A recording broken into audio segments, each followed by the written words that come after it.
Okay, so the faculty has announced that all the classes for this whole semester, including tests and exams, will be conducted online. So this may be a good news to some of you, may also be bad news to some of you. So I don't know, it depends. Okay, but this announcement is actually contradictory to what the university has decided. Okay, the university has announced that after Raya holiday in May, all classes will be done online and all tests and exams will be done face to face. All classes will be done face to face and all tests and exams will be done face to face. Okay, so I do not know the reasons. Okay, probably the faculty or the school has their own reasons. So for the time being, we just need to follow what the school or faculty has decided. So we follow what SKM has decided, which is to continue all the classes, tests, and exams online for the whole semester.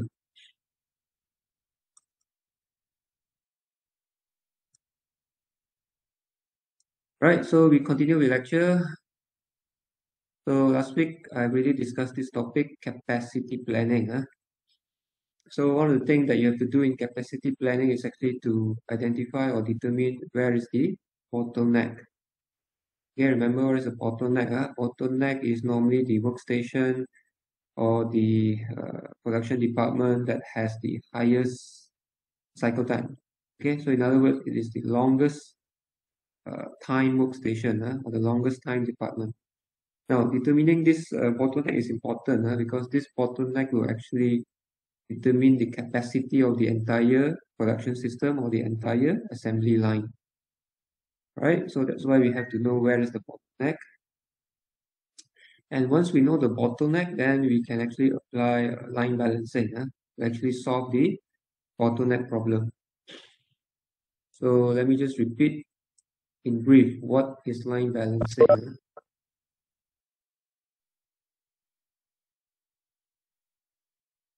Okay, I go to slide 25. Okay, I already explained this last week. So imagine you have an assembly line, okay, manual assembly line or production system, let's say consisting of 7 workstations, workstation 1 until workstation 7. So as you can see here, each of the workstation has their own cycle time. Workstation 1 has this cycle time, workstation 2 has a smaller cycle time, workstation 3 has a larger cycle time.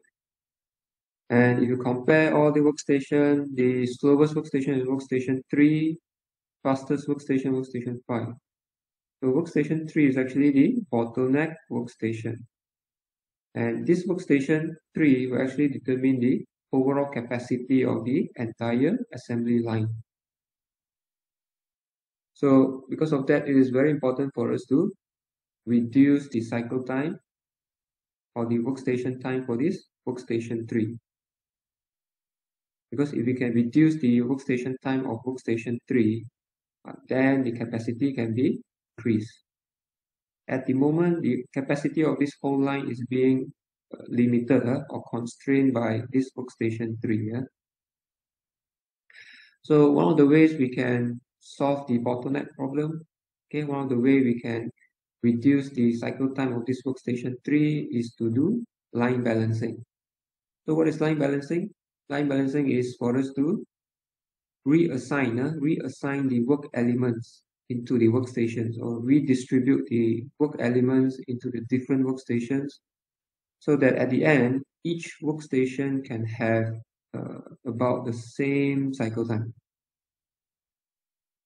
So if each workstation has about the same cycle time, then the line will become more balanced. Alright, so I hope you understand. And last week, I have already explained to you 2 of the methods. Actually, there are 3 methods that you can use to do line balancing. First method is called largest candidate rule, LCR. Second method is Kilbridge and Basters. I have already explained the 2 methods. So today I will continue with the third one, rank positional weights.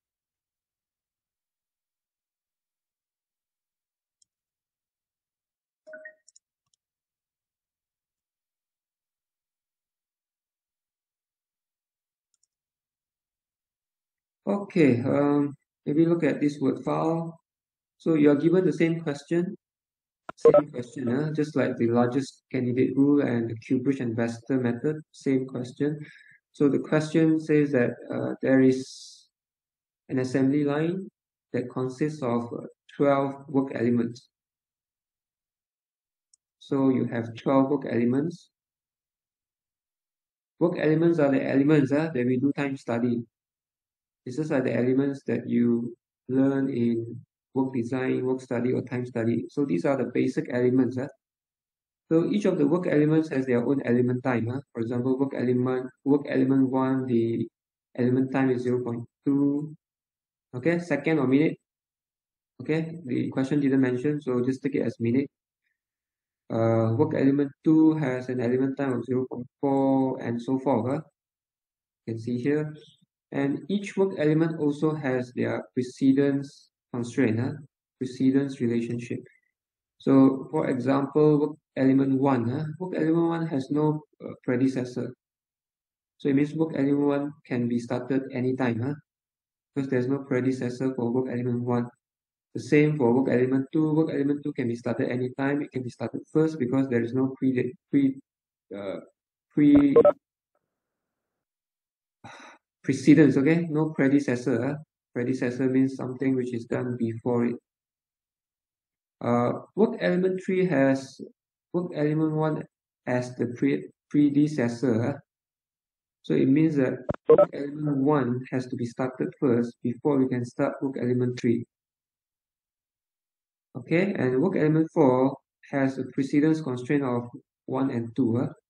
So it means the predecessor for work element 4 is actually element 1 and 2. So it means element 1 and 2 has to be started first before we can start work element 4, and so forth. So this whole table here can be converted into this diagram, this precedence diagram. Right, so if you look at it, the thing started with work element 1 and 2, because these two elements have no predecessor, so they can be started first. Okay, and work element 3 has work element 1 as the predecessor. That means element 1 has to start first, then only we can start work element 3. Same thing, work element 4 can only be started after work element 1 and 2 has been started. So element 1 and 2 are actually the predecessors of work element 4. Same thing, if you look at work element 8 has a predecessor of 3 and 4. So it means 3 and 4 has to be started first before we can start work element 8. Right, so I think you understand this diagram. I don't have to explain more. And all these values here are actually the element time, element time of each of the work element. Right, so given this question, how do we balance up the line? How do we do line balancing? If we use the rank positional weights method. So let's look at what are the steps involved in rank positional weights. Okay, first step is you have to obtain the rank positional weight values for each element. Okay, and that's why it is called rank positional weights. You have to get the rank positional weight values for each element. So how do we calculate the rank positional weight value? So the rank positional weight value for an element is calculated by adding the time for that element to the times of all subsequent elements. Okay, understand? It is calculated by adding the time of that element to the times of all subsequent elements. Subsequent means the elements that follow. Okay, so all the elements that follow. So it means that now for each of the work elements here, first thing we have to do is we have to calculate the rank positional weight values for each of the elements. So let's start with work element 1. Element time is 0.2. So what is the rank positional weight for element 1? It's actually the element time of that element, which is 0.2, plus the element time of all the subsequent elements. So what are the subsequent elements of element 1? This one, this one, this one, this one, this one, this one, this one, this one. Understand? So it means to get the rank positional weight of work element 1, we have to add 0.2 with 0.7, 0.11, 0.32 plus 0.6 plus 0.27 plus 0.38 plus 0.5 and plus 0.12. So if you add these up, you should get what? Okay, you should get 3.3, yeah? So that is the rank positional weight value of element 1. What about element 2? What is the rank positional weight value for work element 2? It is the element time for work element 2 itself plus the element time of all the subsequent work elements. So which are the subsequent work elements for work element 2? Anyone can tell me?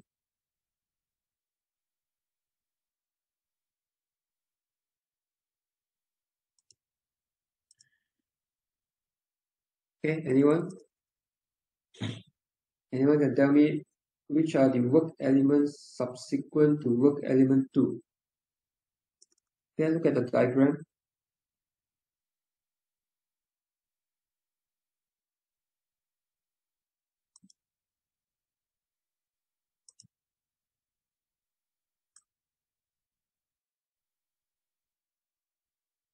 Okay, can I ask Faiz Jacob? You there? Hello.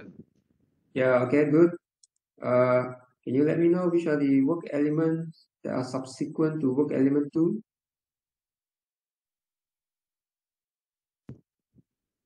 Four, Okay, 4, some more. 8, Okay, some more.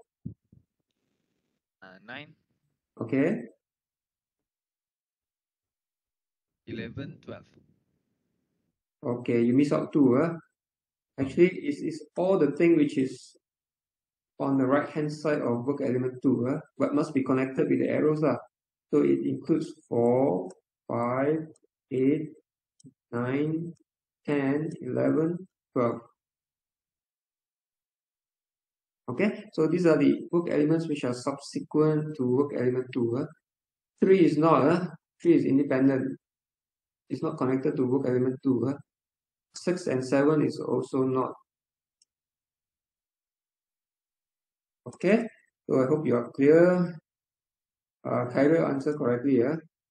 4, 5, 8, 9, 10, 11, 12. So now we just have to calculate the rank positional weight for work element 2, which is 0.4 plus 0.1 plus 0.3 plus 0.6 plus 0.27 plus 0.38 plus 0.5 plus 0.12. So someone can press the calculator. If you press the calculator, you should get 2.67. Right, the element time you can just copy back. For example, work element 1, the element time is 0.2. No predecessor, so no precedence requirement here. For work element 2, the element time is 0.4. Just copy back. Okay, no predecessor, so nothing. Okay, let's proceed. Work element 3. Work element 3, the rank positional weight value is equals to 0.7 plus 0.11 plus 0.32 plus 0.6 plus 0.27 plus 0.38 plus 0.5 plus 0.12. I hope it's clear. So you get 2 point. I times it 2.27. For which one? For work element 2 or work element 3? No, Dr. Amin, for column 2, but it's wrong. Or wrongly calculated. So the correct answer is 2.67, right? Yeah, it's 2.6. Okay. Okay, work element 3. Can anyone tell me what is the rank positional weight for element 3?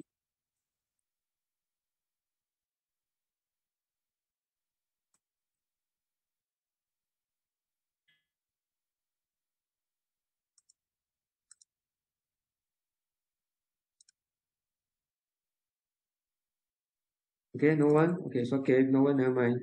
Then I give you the answer. Should be 3, yeah? Okay, correct. Alvin said 3. Element time, just copy back 0.7. Precedence 1, huh? Okay, move on. We do it slowly one by one so that everyone understand.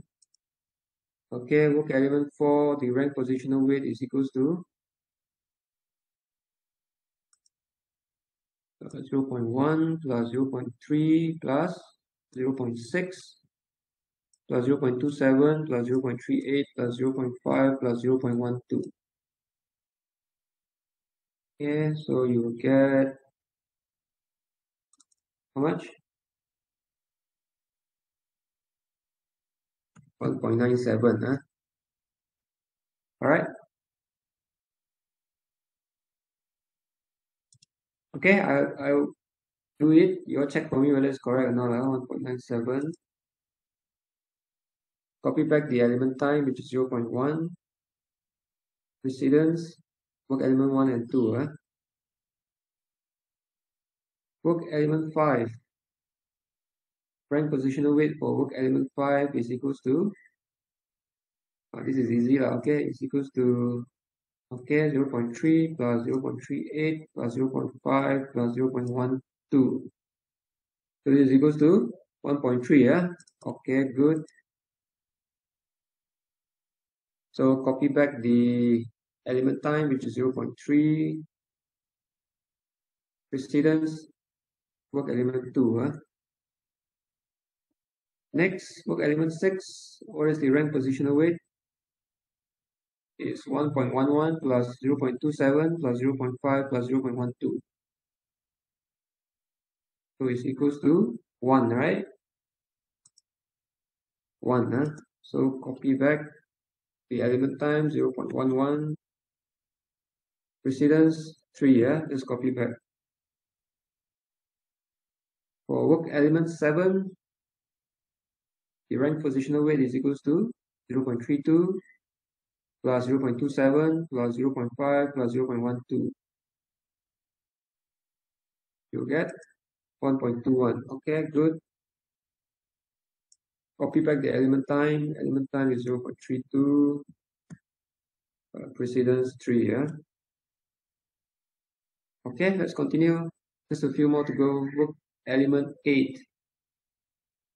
The rank positional weight is equals to 0.6 plus 0.38 plus 0.5 plus 0.12.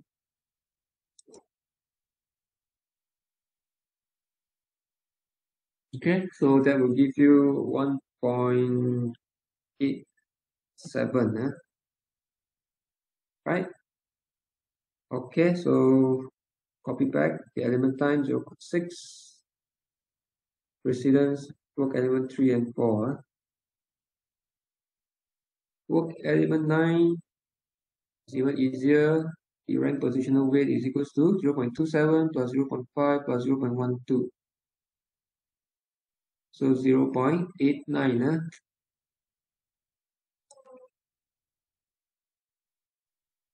Okay, and just copy back the element time. That is equals to 0.6. Oh, sorry, 0.27. Precedence 6, 7, 8. Book element 10. The rank positional weight is 0.38 plus 0.5 plus 0.12. So equals to 1. So just copy back the other information. Work element 11, rank positional weight is 0.5 plus 0.12. So you get 0.62. Then 0.5, 9, 10. And lastly, for work element 12, rank positional weight is 0.12. Okay, because there's no subsequent elements to element 12. So the rank positional weight for work element 12 is just 0.12.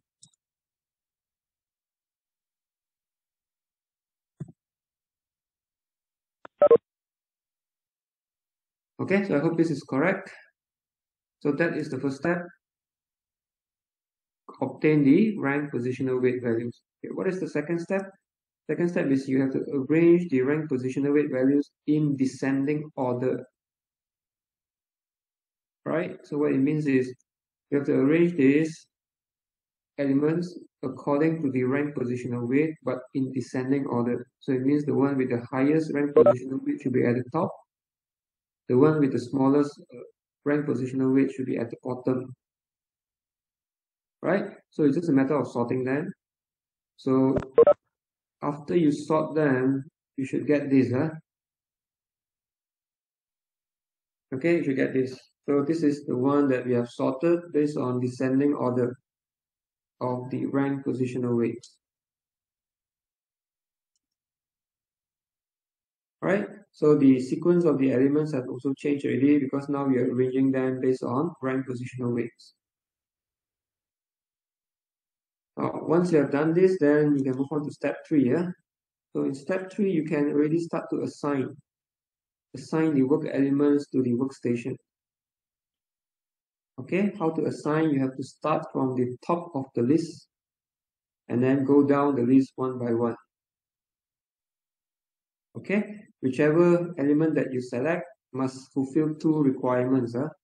First, the selected element must conform to the precedence constraint. So it means it must satisfy the precedence requirement. It cannot violate the precedence constraint. And second is that the total workstation time, the time in a particular workstation cannot exceed the cycle time, as I already explained last week. So let's do it. Okay, so to do it, normally the cycle time will be given. In this case, the cycle time is given as 0.92. In exam, cycle time is given or you have to calculate. So if the cycle time is not given, then we will give you the value of T and the value of D.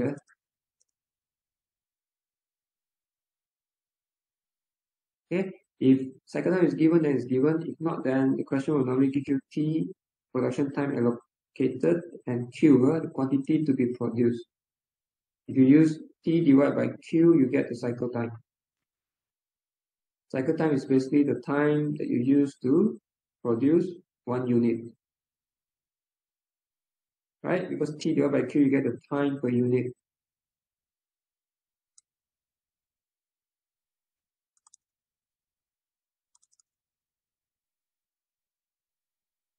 So let's go back here. So let's start. Remember, cycle time is 0.92. So the total workstation time cannot exceed 0.92.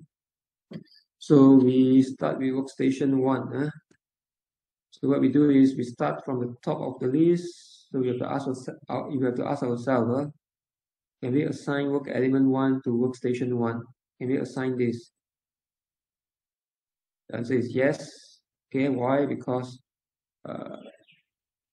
this work element can be started first. There is no precedence requirement. Right? So it means we can start to assign work element 1 to workstation 1. So the element time of work element 1 is 3.3. So once you have assigned it, you can struck it off so that it will not confuse you anymore. Okay, you struck it off. So I just put red color, so it's already cancelled. Then we go down the list. Right? So we go down the list. The next element is work element 3. So can we assign work element 3 to workstation 1? Can workstation 1 still take in work element 3? Yes, right? So we can assign work element 3 to workstation 1. Okay, sorry, it's not 3.3, it's 0.2. And work element 3, element time is 0.7. 0.7. So if you calculate this, the total workstation time now is already 0.9, 0.2 plus 0.7. So we have assigned work element 3, so we can cancel this off. Okay, highlight it red, so it's done. So let's move on. to the next element, element 2. Can we assign element 2 to workstation 1? Can or cannot?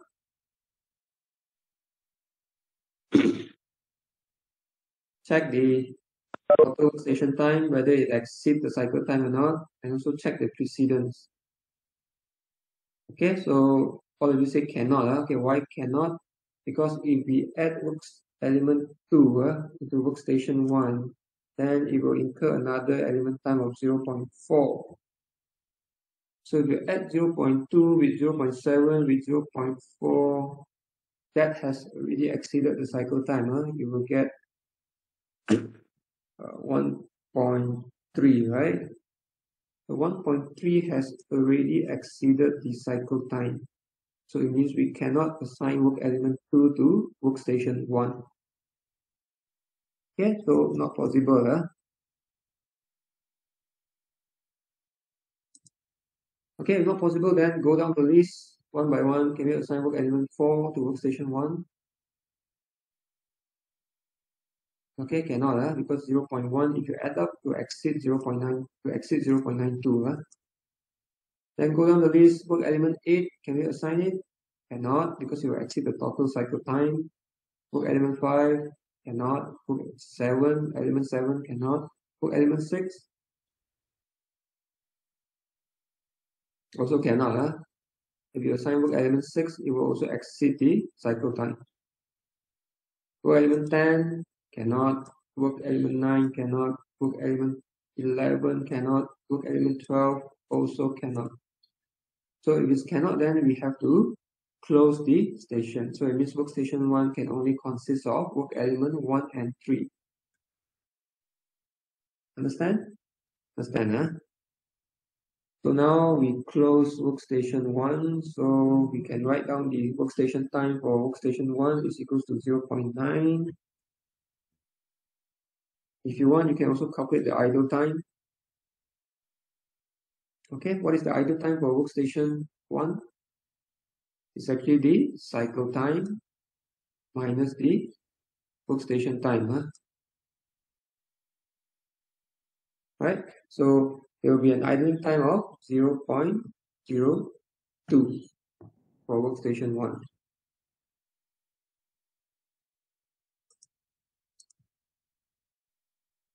Right? So now let's start with workstation 2. You can open up a new workstation, call it workstation 2, and we repeat the process. So we repeat the process means we go up the list again. So now we start with work element 2.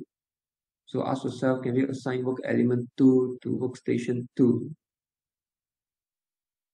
Okay, can, because there is no precedence constraint, so we can assign work element 2 to workstation 2. The element time is 0.4. Okay, so once you have assigned it, we can cancel it, we can struck it off, and we go down the list. So continue asking yourself, can we assign work element 4 now to workstation 2?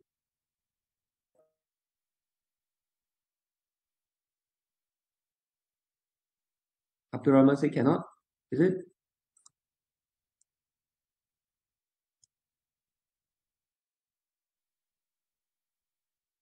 Can. Okay, Iza say can. Right, can. Why can? Because the precedence has been fulfilled, right? Because work element 1 and 2 has already been started. 1 and 2 has already been started here. So it means work element 4 can be started actually. So we can have 4 here. And the element time is only 0.1. So it means it still has not exceeded the cycle time. So we can have it here.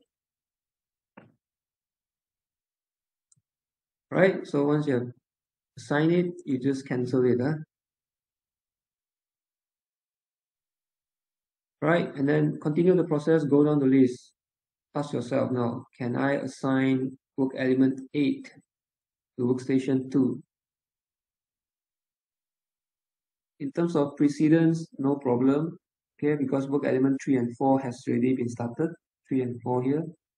But in terms of the cycle time, cannot, because once you assign work element 8, we need to add 0.6. So once we add 0.6, it will exceed the cycle time. So cannot assign work element 8. Then, no problem, we go down the list. Look at the next one, work element 5. Can we assign work element 5? In terms of precedence, no problem. Work element 2 has already been started. In terms of cycle time, no problem as well, right? So it means we can assign work element 5. So work element 5 has an element time of 0.3 here. So this is done, so we can cancel it.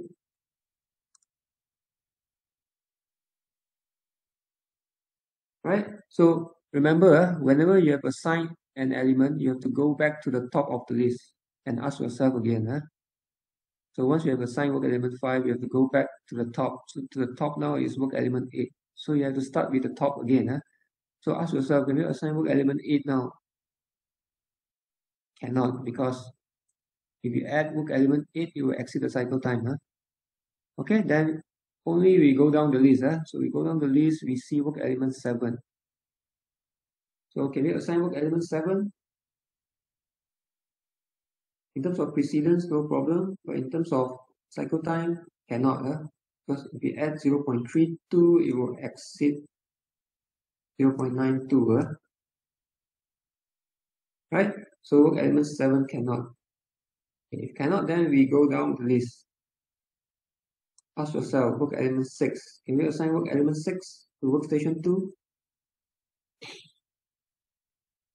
In terms of precedence, no problem. In terms of cycle time, no problem, right?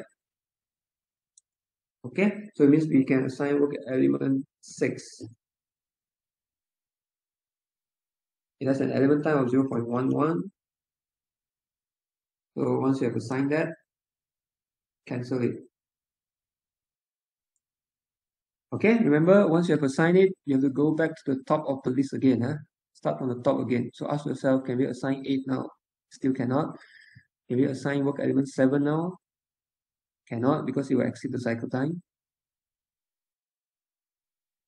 Can we assign work element 10? Cannot, it will exceed the cycle time. Element 9? Cannot. Element 11? Cannot, it will exceed the cycle time. Element 12? Also cannot, right? It will exceed the cycle time. Okay, if no more candidate, then it means that we are done with workstation 2. We can close workstation 2. So now workstation 2 will have a total workstation time of 0.91, right? So the workstation time is 0.91. What is the idle time? Idle time is equals to the cycle time that you have planned minus the workstation time. So this will give us 0.01.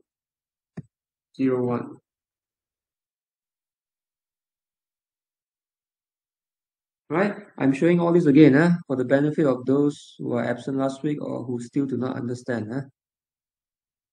So we are done with workstation 2, then we can start another workstation. So workstation 3. So to assign element to workstation 3, remember you have to go up to the list again, start with work element 8 now. So ask yourself, can we assign work element 8 to workstation 3? Yes or no?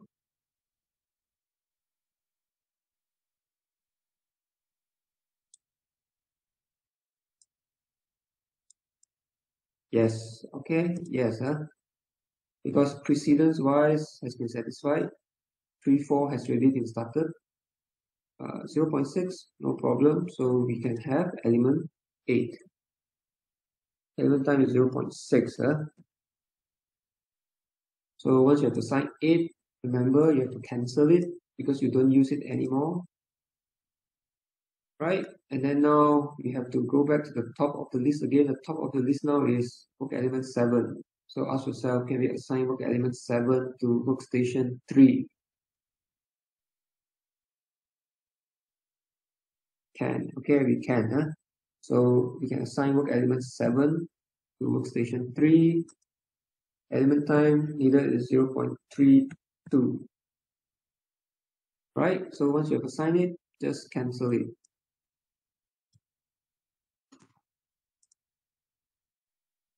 And now repeat the process, go back to the top of the list again. So the top of the list now starts here. Start at work element 10. So can I assign work element 10 to workstation 3 now?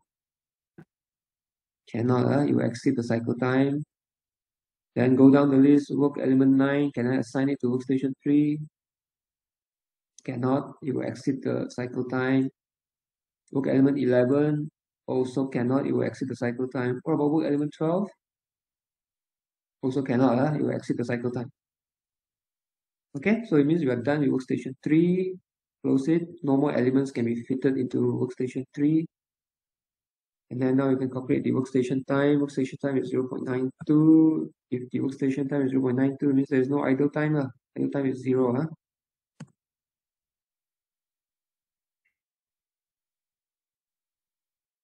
Right, so let's begin with the next workstation, workstation 4. So go back to the list again, start from the top. Top one is now work element 10. So check if we can assign work element 10 to workstation 4. In terms of precedence, no problem, already fulfilled. Cycle time, definitely no problem. So we assign work element 10. So the element time is 0.38.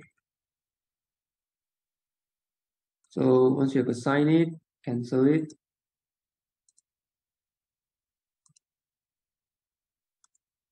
And repeat the process, go back to the top of the list here, start with 9, ask yourself, can we assign work element 9 to station 4?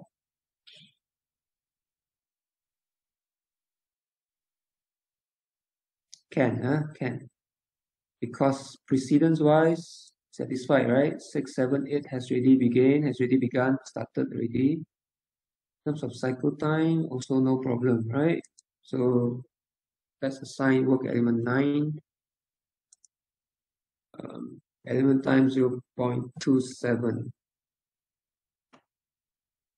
So cancel this. And we are only left with 2 more elements. So keep repeating the process. Ask yourself, can we assign work element 11 to workstation 4?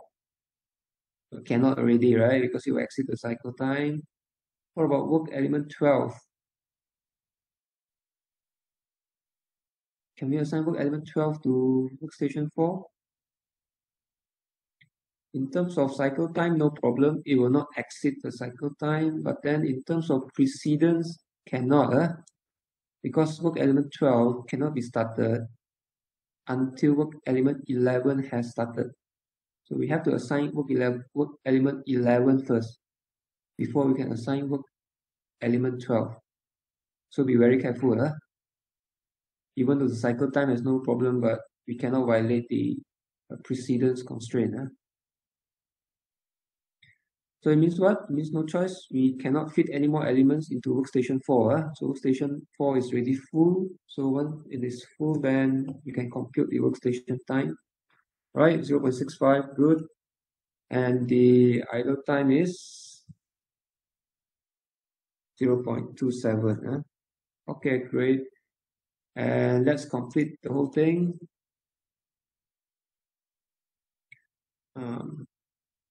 I'll make it smaller, otherwise you cannot see. So start with workstation 5.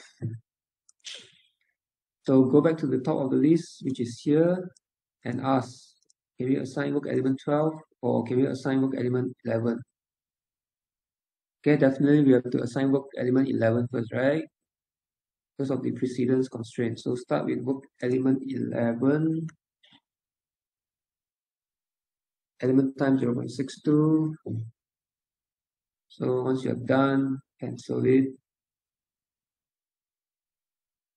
Okay, and now you're only left with work element 12. So work element 12. Oh, sorry, 0.5. Okay, I see wrongly. So work element 12 can be fitted into workstation 5, right? No problem, right? Yes, no problem, because it will not exceed the cycle time. It also satisfies the precedence constraint. 12. So we have 0.12. So workstation time now is 0.62.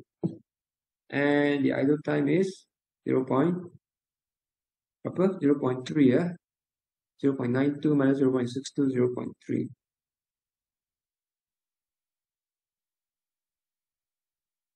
Okay, so we are done. We are done with the assignment.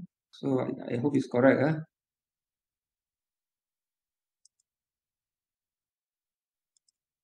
Oops. Okay, I think it's correct. Okay, you can check. Right, now once you have obtained this assignment, this is called the best assignment, not necessarily the optimal. This is the best assignment if you use the rank positional weight method. Right, but you can also compare whether this assignment is better than the largest candidate rule or is it better than the Kubrick and Vester rule. How to compare? Normally, you need to calculate the line balancing loss and also the line balancing efficiency. So you still remember the formula, line balancing loss is calculated as the number of workstations that we have now, which is 5, multiplied with the cycle time, which is 0.92, okay, minus with the total work content. Total work content is the total time of all the work elements. So it means if I total up all this, I should get, I think I should get 4. Yeah, I should get 4. Okay, so 4 is the total time of all the work elements. It's also known as the total work content. So the total work content definitely will be the same for the total workstation time, right? So this will also be 4. And the idle time will be 0.6. 0.6. Right? Right. So let's go back to calculating line balancing loss. The formula is equals to number of workstation 5 times the cycle time 0.92, and then you have to minus the total work content, which is the total element time for all the elements. So which is equals to 4. Okay, so this whole thing you have to divide back with 5, which is the number of workstation times the cycle time 0.92. So this is the formula. You can refer to the notes. You can refer to the notes.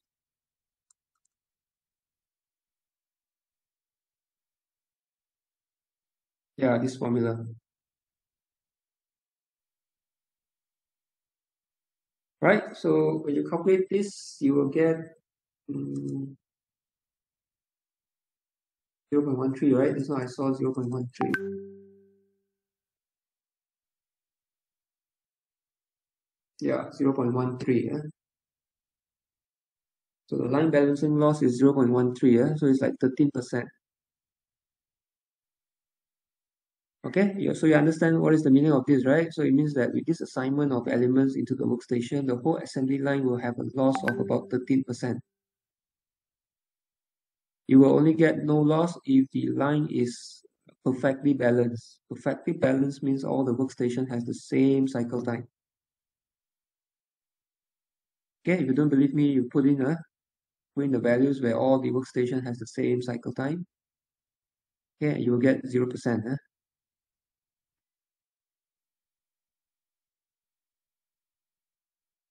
Okay, another parameter that you can calculate is called line balancing efficiency. Line balancing efficiency. So you can refer to the formulas in the notes. So this is calculated as the number of workstation 5 times the cycle time 0.92 minus the total idle time. Total idle time is 0.6. So minus 0.6. Okay, and this whole thing you have to divide with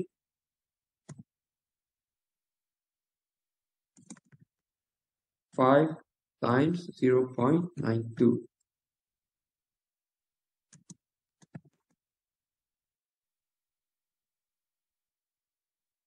Okay, so this will give us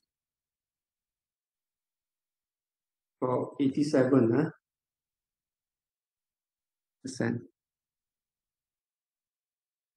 Okay, how I know the answer? Because if you understand the concept, line balancing loss is just equals to 1 minus the line efficiency.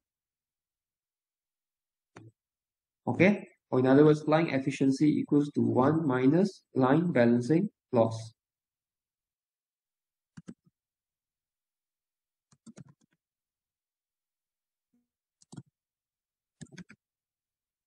So if I have 13% here, the other part will be 87%. As simple as that. Okay, so any question?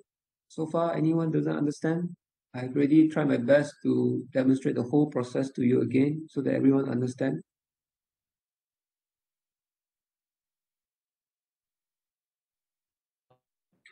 So remember, this is rank positional weights.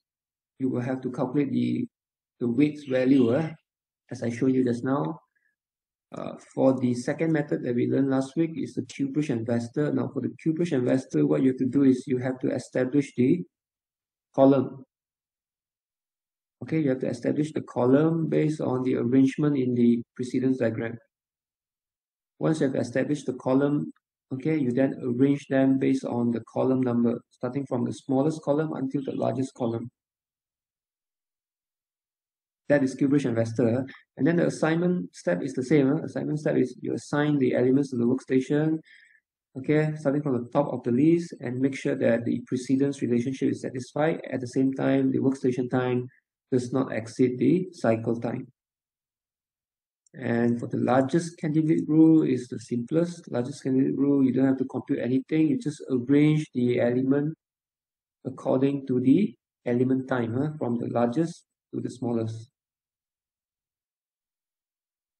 Okay, so you just have to arrange the work element based on the element time in descending order from the largest to the smallest. That is the largest candidate rule. And the assignment is done in the same procedure.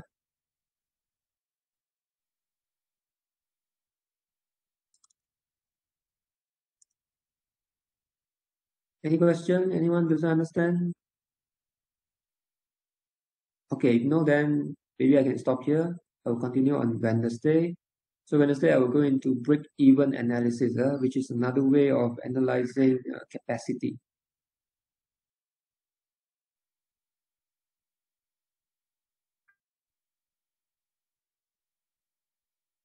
Okay, so everyone waiting for me to say goodbye, right? Okay, so if that's the case, then I'll say goodbye and see you on Wednesday. Okay, okay. So have a good day. See you. Okay, bye-bye. Right. Thank you, Doctor. Okay. Thank you, Doctor. Thank you, Doctor.